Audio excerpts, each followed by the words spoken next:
Lia Tortilla and welcome back for another tasty treat. On this week's episode of Lia Tortilla, I've got a nice and easy Friday night dinner for you. Southern fried chicken.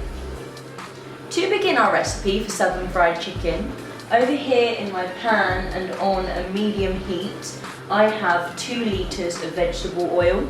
You can use rapeseed oil or whatever plain oil you want to use, but yeah, in my nice orange pan I have 2 litres of vegetable oil and I'm heating it up nicely so that it gets to 190 degrees because we need to deep fry chicken, so 190 degrees. Be really careful because that's really hot. Got my temperature probe here so that when the time comes I can probe it and see that it's ready for my chicken. Let's start the rub. So this is my alternative to not having a deep fat fryer at home. So I will keep the oil and reuse it for next time that I do this dish, okay? So there's not going to be any waste, I'm not going to be throwing it away. Don't worry about that. To begin our chicken rub, grab yourself a bowl and 400 grams of plain flour. Now I'm making extra chicken rub, more than I need for this dinner, because you can keep it and save it for another time. It's all dry ingredients, so it doesn't go off. And to our 400 grams of plain flour, we're going to add 20 grams of salt, 20 grams of garlic powder, 20 grams of dried thyme, 20 grams of cracked black pepper, 20 grams of cayenne pepper, 20 grams of smoked or unsmoked paprika. Here I've just got unsmoked paprika.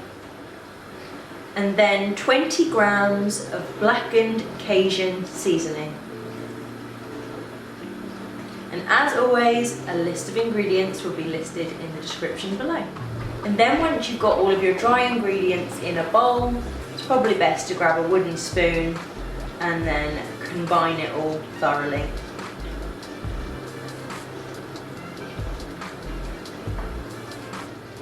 Or if the wooden spoon is taking too long, you can always do what I like to do, cling film the top of the bowl securely and shake. So like I said earlier, I'm not actually going to be using all of this chicken rub now. So I'm going to put some in a tub and put it in the cupboard along with the rest of my herbs and spices, ready for another time. With this recipe, I'm not going to tell you how much chicken to use because it's up to you, personal preference and all of that. So personally, I'm cooking for 3 of us tonight, so I've got some chicken drumsticks and some chicken breasts here that I have cut into strips. And as I'm not telling you how much chicken to use, I'm also not going to tell you what chicken to use, so it's up to you. You can use breast, thigh, wings or drumsticks, and you can prep them however you like. So while we're still waiting for our oil to heat up, we're going to prepare our chicken for the fryer. For that, you're going to need 480 millilitres, roughly, of milk. It's probably best to use full fat milk, but it doesn't matter. You can use whatever milk that you prefer. So I've got semi-skimmed here, and I'm just going to take my chicken drumstick and I'm just going to soak it in the milk, just for a minute or so. Fully submerge it in the milk. Make sure it's fully coated in all of that milky deliciousness. And once you've soaked your chicken drumstick in your milk for a minute or so, you're gonna throw it into your flour and coat it. The milk really helps the chicken rub to stick to the chicken. And then just tap it gently. Try not to get it all over the floor like I have just done. But to get this extra crispy, I'm going to double dip it. So I'm going to place this back in the milk and then back in the flour. So now my chicken drumstick has been double dipped in the milk and into the chicken rub. I'm going to place it in this tray and get the rest of the chicken drumsticks ready to go in the fryer.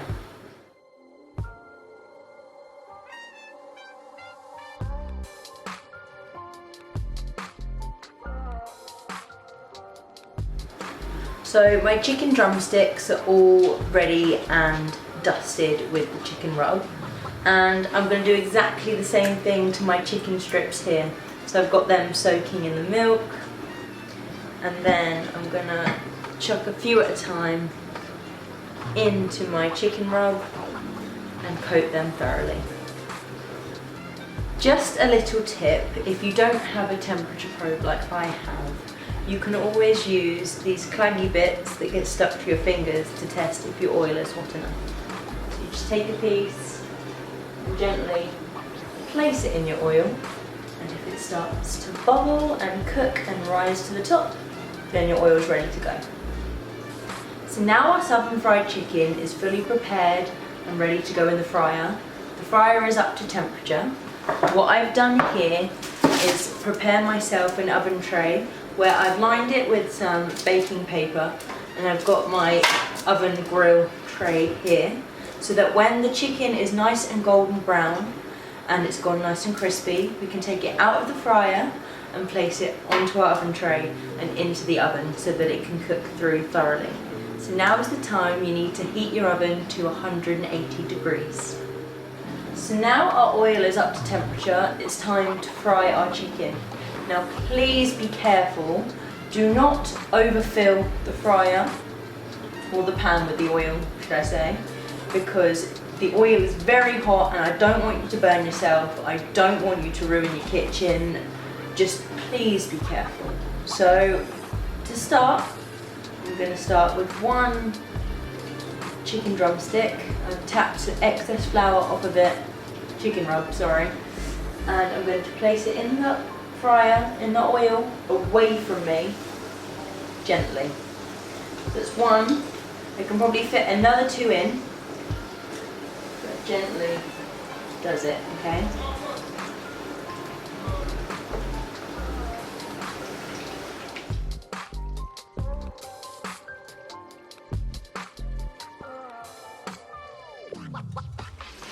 So my chicken drumsticks have been in this oil for about 2 to 3 minutes. They are this delicious golden brown colour, as you can see.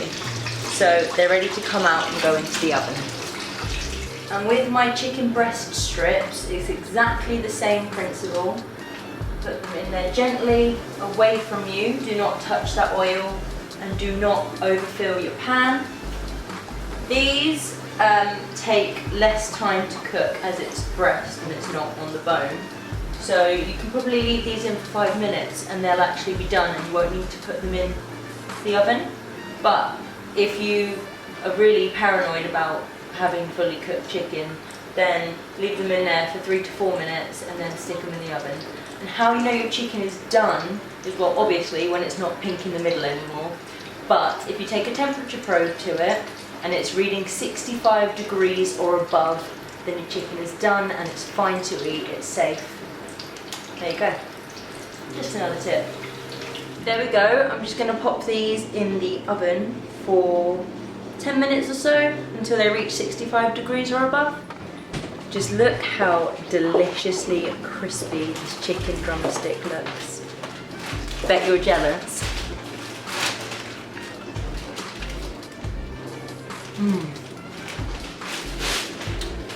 It's quite spicy, but the meat inside is deliciously tender and fully cooked. And the chicken strips are just as good too.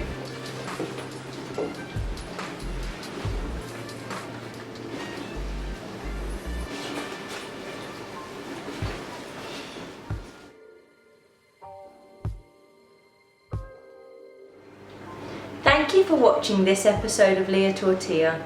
I hope to see you next week for more tasty treats. And don't forget to give this video a share, give this video a like, leave me a comment, and if you like what I do, then hit that subscribe button and I will see you next week for more tasty treats. Bye guys!